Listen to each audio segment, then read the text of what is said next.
नमस्कार मित्रांनो. आजच्या व्हिडिओमध्ये आपण चर्चा करणार आहोत सिंह राशीचं जानेवारी 2025 करताचं संपूर्ण राशीफळ. सिंह राशीकरता गेले 1-1.5 महिने काही ठीक जात नाहीये. म्हणजेच तणावाचा जास्त सामना करायला लागतोय. छोट्या छोट्या गोष्टींमध्ये सुद्धा अपयश येत आहे. तुमचे नेहमीच्या कामामध्ये सुद्धा थोडंसं दिरंगाई होते. त्याच्यामुळे फ्रस्ट्रेशन आणि स्ट्रेस हे थोडं जास्तच प्रमाणात जाणवत आहे.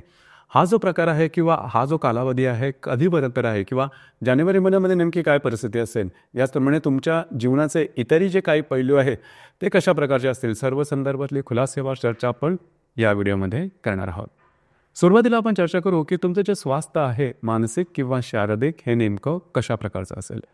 जसं की तुमच्या राशीचा जो स्वामी आहे रवी, जो की तुमच्या पंचम स्थानामध्ये भ्रमण करतोय. दिनांक 15 तारखेनंतर हा रवी तुमच्या 6ष्ठ स्थानात भ्रमण करणार आहे. याचप्रमाणे तुमच्या राशीच्या व्ययस्थानात जो मंगळ आहे तो वक्री आहे आणि हा वक्री मंगळ 22 तारखेनंतर तुमच्या लाभ स्थानामध्ये भ्रमण करणार आहे.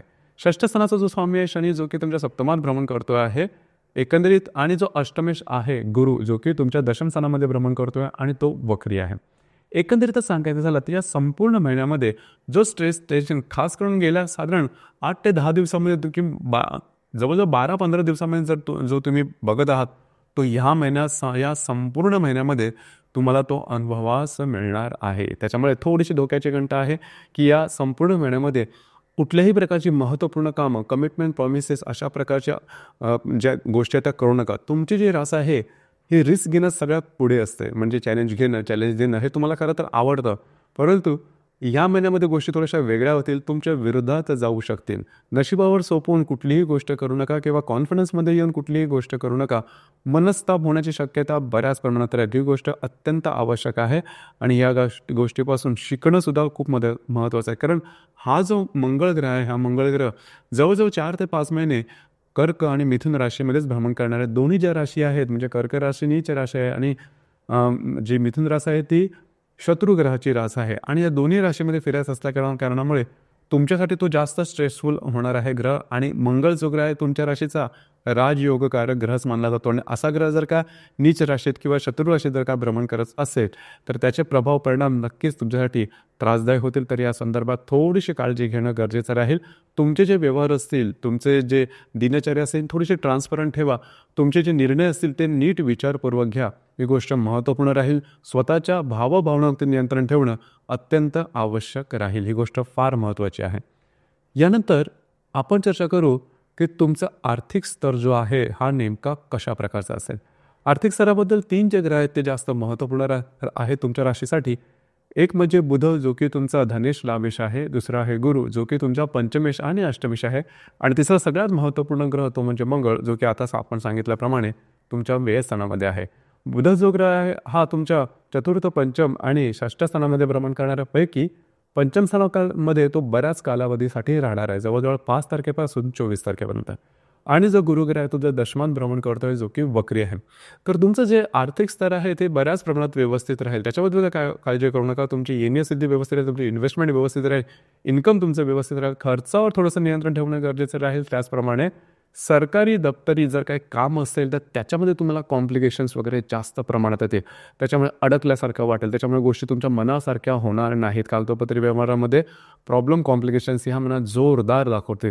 तर या संदर्भात काळजी घेणं अत्यंत आवश्यक राहील. गोष्टी तुमच्या विरोधात जाऊ शकतील. या बाबतीमध्ये सुरुवातीपासूनच जर का तुम्ही तयारी करून घेतली तर त्याची जी इंटेन्सिटी आहे ही बऱ्याच प्रमाणात कमी जाणवेल. या संदर्भात काळजी घेणं महत्त्वपूर्ण राहील. यानंतर आपण चर्चा करू तुमचं गृहसौख्य नेमकं कशा प्रकारचं असेल. जसं की तुमच्या राशीचा जो चतुर्थेश आहे मंगळ हा तुमच्या व्ययस्थानात वक्री असणार आहे. घरातल्या ज्या व्यक्ती असतील त्यांच्याबरोबर नातेसंबंध ताणले जाण्याची शक्यता आहे. घरातलं वातावरणसुद्धा असं पण तुम्ही गेल्या साधारण महिन्यापासून गढूळ झालेलं तुम्हाला जाणवतं. तशाच प्रकारचा अनुभव आणि ह्या महिन्यात थोडंसं जास्त म्हणजे घरातले जे पुरुष वर्ग असतील त्यांच्या आरोग्याकडे लक्ष देणं गरजेचं राहील. याचप्रमाणे वास्तूच्या संदर्भातले कुठल्याही प्रकारचे महत्त्वपूर्ण निर्णय या महिन्यात घेऊ नका. म्हणजे नवीन वास्तू घेणं, असलेली वास्तू विकणं, वास्तूच्या संदर्भातले काही उपाय हे या महिन्यात करू नका. तुम्हाला त्याचे रिझल्ट्स मनाच्या अपेक्षेप्रमाणे मिळणार नाही. यानंतर आपण चर्चा करू लव्ह लाईफबद्दल. लव्ह लाईफबद्दल सांगायचं झालं तर लव्ह लाईफ हे सुद्धा थोडंसं डामाडोल झालेलं राहील.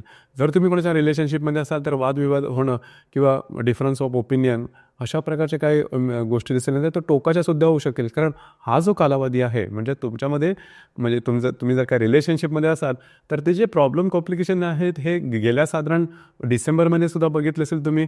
जानेवारी, फेब्रुवारी, मार्चपर्यंत हा जो कालावधी तो असणार आहे. तर या संदर्भात थोडीशी काळजी घेणं गरजेचं आहे. छोटी गोष्टसुद्धा अगदी टोकाची होईल गोष्टी ब्रेकअपपर्यंत जाऊन पोहोचतील. काळजी घ्या किंवा सतर्क राहा. या सर्व ज्या गर्भवती महिला आहेत त्यांनी सुद्धा स्वतःच्या आरोग्याकडे लक्ष देणं गरजेचं राहील. कुठल्याही प्रकारची जर का तुम्हाला लक्षणं दिसली तर लगेचच्या लगेच डॉक्टरी इलाज करणं आवश्यक राहील. ती गोष्ट थोडी महत्त्वपूर्ण राहील. याचप्रमाणे जे विद्यार्थी वर्ग आहे त्यांनी स्वतःवरती थोडंसं जास्त कंट्रोल केला पाहिजे आणि 200% प्रयत्न केले पाहिजेत. मग तुम्हाला तुमच्या अपेक्षेच्या आसपास यश मिळू शकेल. त्याच्यामुळे थोडंसं तयारीत राहणं गरजेचं राहील. ही गोष्ट महत्त्वाची राहील. फक्त आणि फक्त तुमच्या नशिबावरती गोष्टी सोडू नका. याचप्रमाणे जर तुम्ही शेअर मार्केटमध्ये ट्रेड करत असाल तर शेअर मार्केटमधून तुम्हाला काही चांगले अनुभव वगैरे निश्चित मिळतील.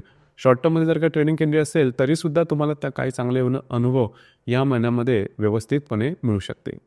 याचप्रमाणे वैवाहिक जीवनाबद्दल सांगायचं झालं तर तुमच्या राशीचा जो सप्तमेश आहे शनी जो की सप्तम स्थानामध्ये भ्रमण करतो आहे. लक्षात घ्या वैवाहिक जीवनामध्ये वैवाहिक जोडीदाराचे नातेसंबंध चांगले राहतील मात्र त्यांच्या आरोग्याकडे लक्ष देणं अत्यंत आवश्यक राहील. या संपूर्ण महिन्यामध्ये म्हणजे जानेवारी महिन्यामध्ये वैवाहिक जोडीदाराच्या आरोग्याच्या संदर्भातले काही त्रास डोकं वर काढतील आणि त्याचे परिणाम तुमच्या मानसिकतेवरती बऱ्याच प्रमाणात होतील. तर या संदर्भात काळजी घेणं महत्त्वपूर्ण राहील.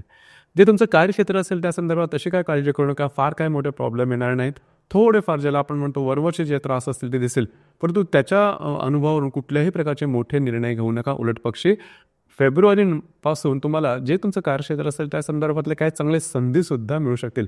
फक्त आणि फक्त या महिन्यामध्ये तुमच्या जीवनातलं इतरही जे क्षेत्र आहे हे थोडंसं वेगळ्या प्रकारचं असेल आणि त्याचा परिणाम कदाचित तुमच्या कार्यक्षेत्राच्या तुमच्या जे कार्यक्षेत्रावरती सुद्धा होऊ शकेल आणि त्या संदर्भातले निर्णय तुम्ही घेऊ शकाल. तर तसं काहीही घेऊ नका. भावनेच्या आधी जाऊन कुठल्याही प्रकारचं टोक गाठू नका. या संपूर्ण महिन्यामध्ये जामीन राहणं, आर्थिक संदर्भातल्या मोठ्या जोखिमा घेणं यापासून ह्या गोष्टी टाळा. त्याचप्रमाणे जर का यापूर्वी तुम्ही कुठल्याही सरकारी कामामध्ये अडकलेले असाल, आर्थिक संदर्भातल्या व्यवहारामध्ये अडकलेले असाल, हा महिना तुम्हाला त्रासाचा जाऊ शकेल. लक्षात घ्या या संदर्भात तुम्हाला नीट विचार करून निर्णय घेणं अत्यंत आवश्यक आहे.